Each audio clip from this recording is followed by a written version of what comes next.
If you don't cleanse yourself, then it'll pile up over a period of time. We call this karma, because when it piles up, it determines the way you think, feel, understand and experience life. People may not realize this, but they will think, this is how I am, this is my nature. This is not your nature, this is the way you messed yourself, all right?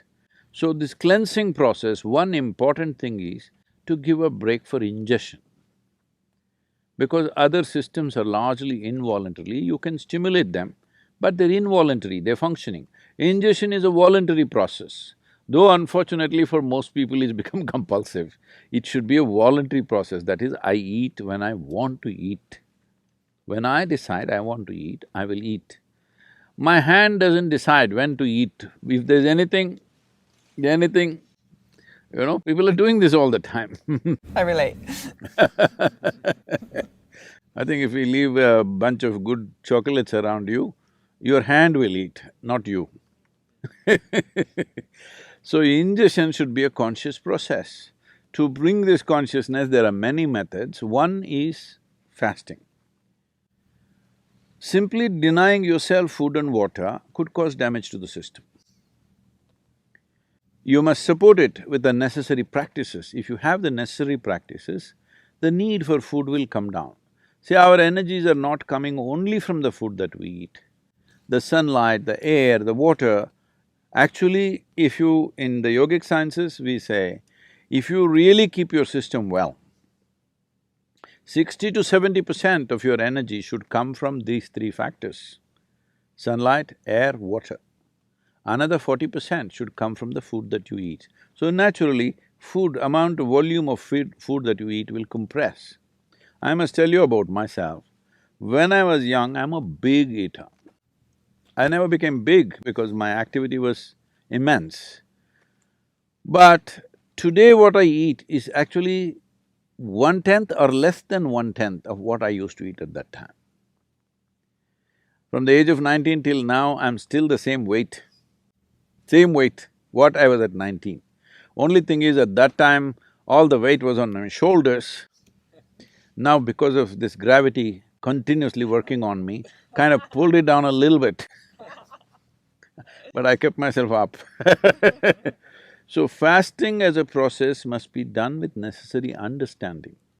If people don't have that awareness, in India we fixed the 11th day of the moon cycle, you must fast. If you're not able to fast, you go on something very light, it's called palhar.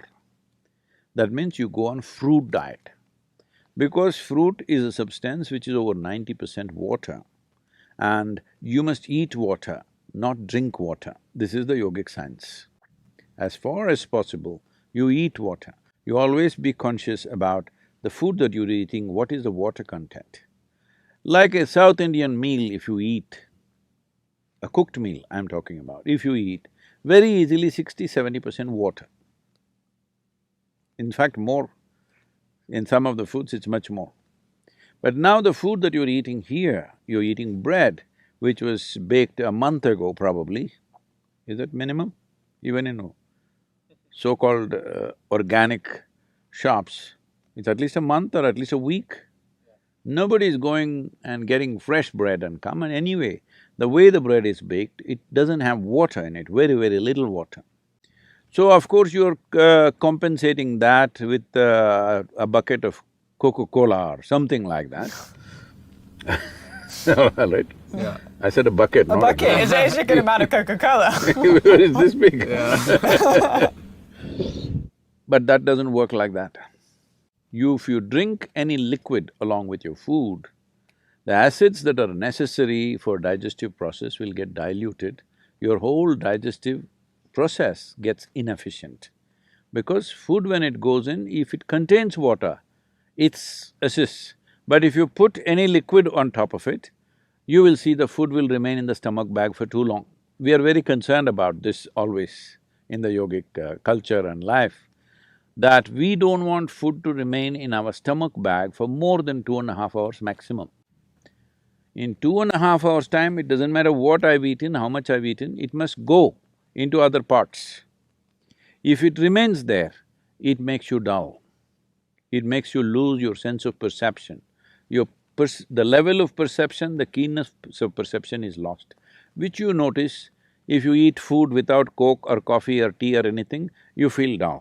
It kind of pulls you down. Whole lot of people have developed a culture around it. After lunch, they have to sleep. It's like you went to the gas station, you fueled up, then you can't start the engine because there is gas in the tank. So that's what it means.